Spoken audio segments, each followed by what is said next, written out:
This is why you should wear a seatbelt.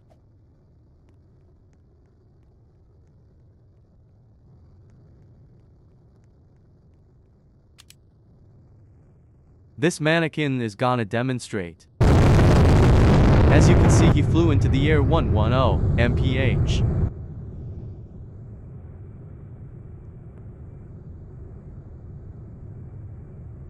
Bob instantly died because of the air pressure, and has many broken bones and fractured his jaw.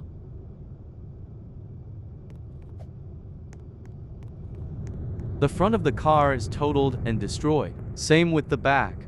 Let's now go with wearing a seatbelt.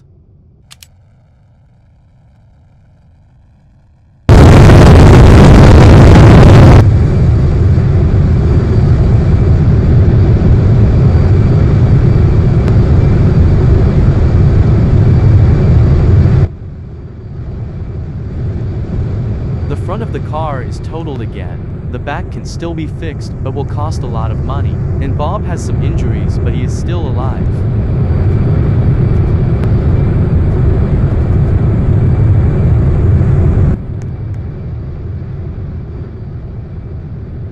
That is all for today. Thanks for watching.